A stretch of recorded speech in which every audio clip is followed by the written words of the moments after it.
there's a Kierkegaard quote about poets. And it says, a poet is an unhappy being whose heart is torn by secret suffering, but whose lips are formed in such a way that every sigh and cry produces beautiful music.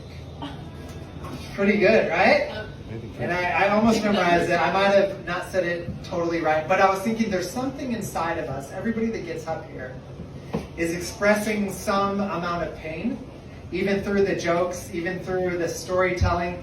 There's something that's been broken, and maybe it's secret, maybe we share about it publicly, but there's something that's wrong with each of us.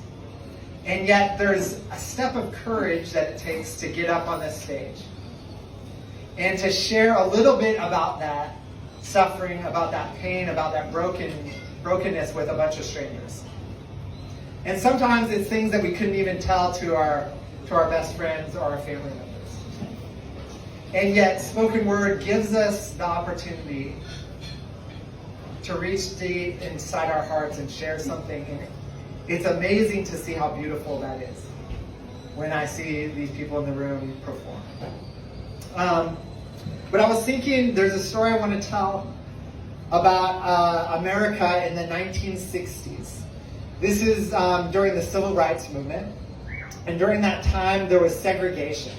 So the black people and white people, they couldn't use the same bathrooms. They couldn't drink from the same water fountain. They couldn't go to the same restaurants. They couldn't go to the same hotels. And so one of the things that they decided to do is to change this. They saw that this was bad for America. Even though a lot of people wanted it this way, a lot of people were using their power, a lot of people that looked like me were powerful, and they wanted to keep things separate.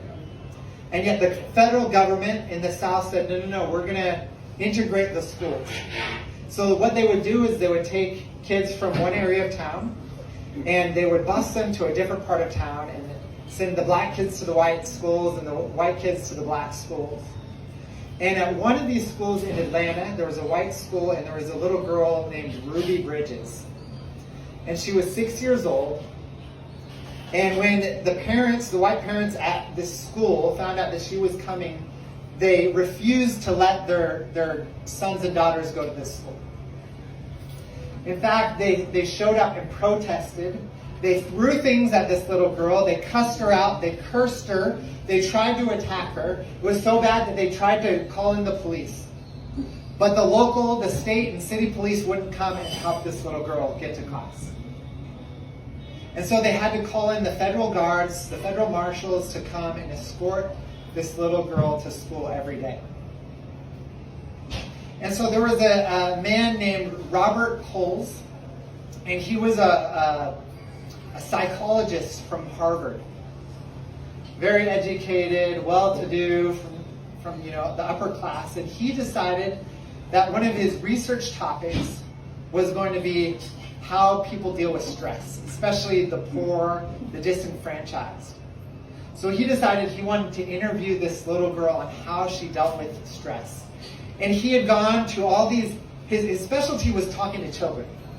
He was sometimes called the Dr. Crayons because everywhere he went, he would give these kids paper and crayons, and he would ask them to draw pictures because it was very hard for them to describe what's going through their mind or their feelings. And so he asked Ruby Bridges, he says, how do you go to school every day with these people yelling at you and cursing you, wanting you to die, threatening you? And she says, well, every day when I walk to school, I pray for myself and I pray for them. And I think about when Jesus was on the cross, he said, forgive these people for they don't know what they're doing. And she said, so I pray, God, forgive these people because they don't know what they're doing.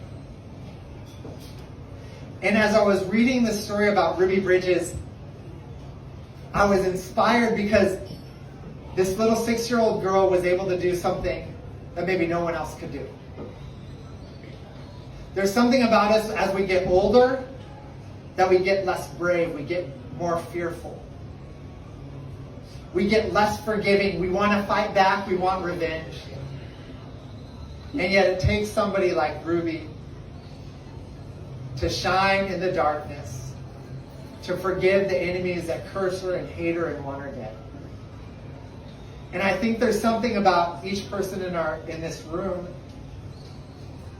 It says there's something better about us. There's something that if we pursue the ultimate ideal, that we don't settle for the lowest common denominator,